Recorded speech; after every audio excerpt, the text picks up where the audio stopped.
presidente da Câmara, Rodrigo Maia, disse que pode suspender o recesso parlamentar em julho para votar a possível denúncia da Procuradoria-Geral da República contra o presidente Michel Temer.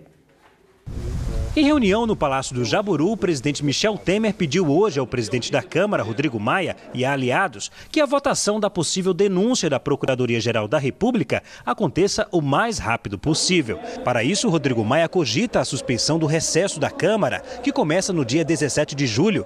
Como se trata do presidente da República, para que uma acusação da PGR vire processo, é necessária a autorização da Câmara. A cúpula do governo acredita ter votos suficientes lá na Câmara para poder barrar um possível pedido de denúncia contra o presidente Michel Temer. Mas antes de ser encaminhada, a acusação da PGR poderá levar pelo menos 20 dias no Supremo Tribunal Federal. Em seguida, será enviada à Comissão de Constituição e Justiça da Câmara e só depois seguirá para o plenário. Michel Temer é investigado em inquérito no Supremo Tribunal Federal por corrupção passiva, obstrução de justiça e organização criminosa, com base na delação do empresário da JBS, Joesley Batista.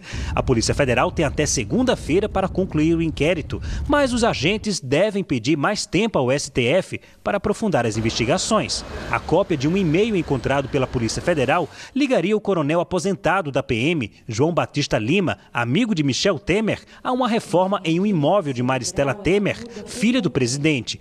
Batista é investigado pela Polícia Federal, acusado de receber R$ 1 milhão da JBS para a campanha do presidente em 2014.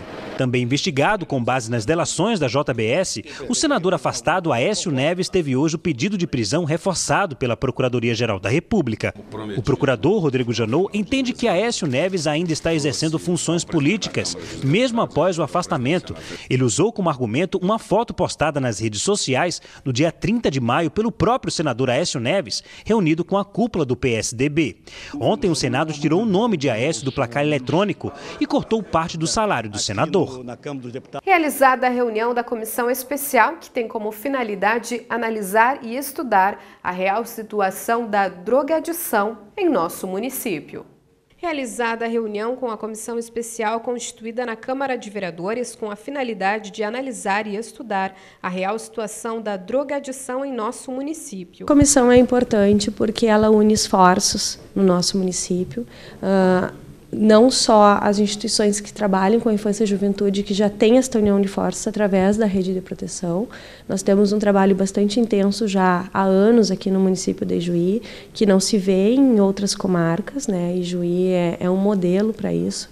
Esta rede de proteção que atua em conjunto, né, com as instituições, tanto repressivas como no que diz respeito à questão protetiva da infância e juventude, mas é importante que outros segmentos da sociedade se unam, e é isso que está ocorrendo hoje aqui nesta reunião na Câmara de Vereadores, no sentido de combate, prevenção e proteção às crianças e adolescentes que estão neste mundo do álcool e drogas. Na ocasião, foram debatidas questões relacionadas ao tema com vistas a construir um plano de ação conjunta de combate ao tráfico e à drogadição.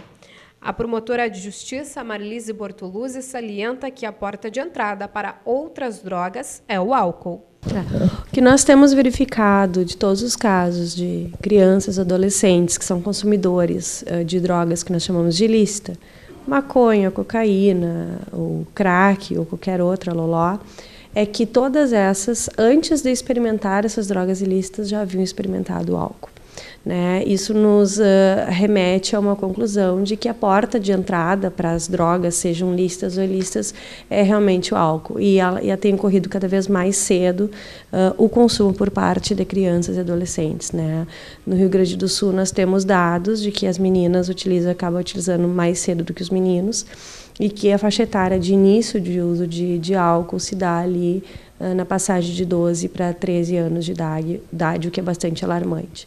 Mas o que mais chama atenção por parte das instituições que trabalham na infância e juventude é a permissividade dos pais quanto ao uso de álcool pelos seus filhos, achando que pode, achando que não tem problema, achando que não vai ter maiores consequências, né?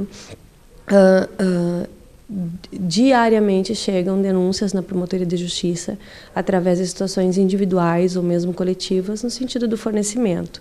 e de pais, inclusive, dando autorizações por escrito para filhos irem em festas e por escrito autorizando o consumo, ou se responsabilizando do que os filhos venham a consumir ou ocorrer nessas festas.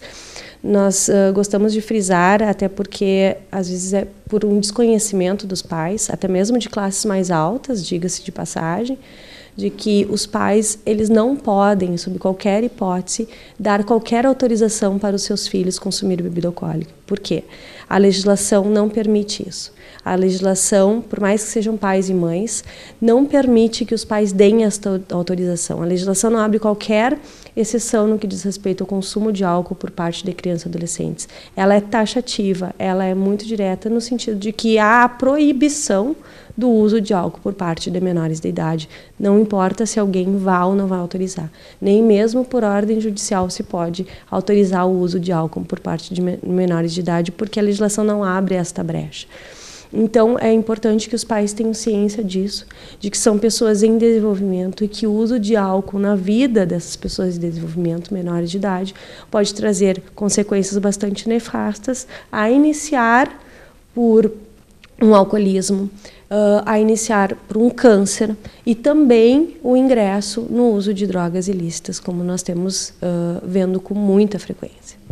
Participam da comissão Juizado da Infância e da Juventude, Promotoria Pública, Conselho Tutelar, Delegacia de Polícia Regional, Brigada Militar, Coordenadoria Regional de Saúde, Coordenadoria Regional de Educação, Grupo de Artilharia de Campanha, Hospital de Caridade de Ijuí, Hospital Bom Pastor, Secretarias Municipais de Saúde, de Educação e de Desenvolvimento Social, além dos Centros de Atenção Psicossocial.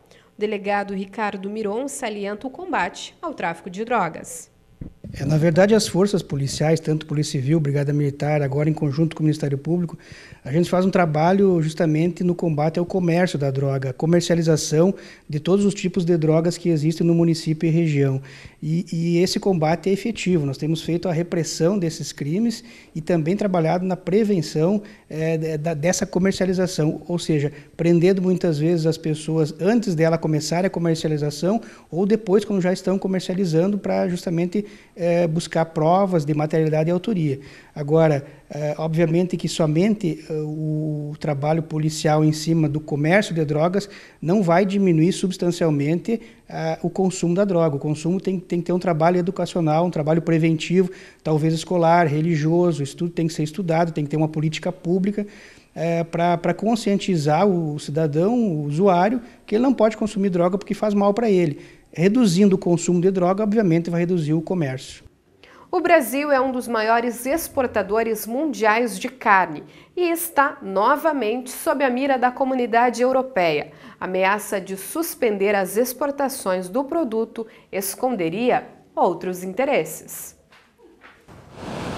No Brasil, as denúncias feitas a partir da Operação Carne Fraca mexeram com o consumo do produto. Este comerciante que vende quentinhas passou a comprar menos carne bovina. Eu compro mais carne suína do que carne de vaca. Linguiça, muito menos, não compro. E salsicha também não compro mais. Mas há quem se manteve fiel à carne vermelha. Para mim, não teve diminuição, não. A mesma coisa. Agora, a União Europeia ameaça suspender as importações de carnes do Brasil. O bloco afirma que escândalos recentes enfraqueceram a capacidade das autoridades brasileiras de ter controle sobre a fiscalização. A Europa é o segundo maior comprador de carne de frango do Brasil e o terceiro em carne bovina. Mas a preocupação com a qualidade da nossa carne esconderia outros interesses. Os irlandeses, importantes produtores de proteína animal da Europa, fazem pressão para se livrar da concorrência brasileira e tem dado resultado. Em 15 anos, as exportações brasileiras para o bloco caíram 13%, segundo este professor de Relações Internacionais. O Brasil ele criou um pretexto e a partir desse pretexto o lobby pecuarista irlandês se agilizou no sentido de pressionar a Comissão Europeia para barrar definitivamente a carne brasileira na Europa. Então há interesses econômicos por trás de um argumento técnico. Não é a primeira vez que o Brasil sofre sanções ou boicotes. Em fevereiro de 2008, a mesma União Europeia suspendeu a compra de carne in natura do Brasil por considerar falha a fiscalização em propriedades produtoras. Em 2005, focos de febre aftosa em Mato Grosso do Sul e no Paraná fizeram 56 países declararem algum tipo de embargo à carne brasileira. E o setor de proteína animal, que emprega hoje mais de 4 milhões de pessoas, sempre conseguiu se recuperar. Em nota, o Ministério da Agricultura prometeu responder a todos os questionamentos europeus e reafirma que o sistema de inspeção federal é rigoroso, eficiente e atestado pelos países do bloco. A carne tá boa, sim. O preço, o dinheiro que não dá, né? O Jornal das 6 de hoje fica por aqui. Uma boa noite a todos, um ótimo fim de semana.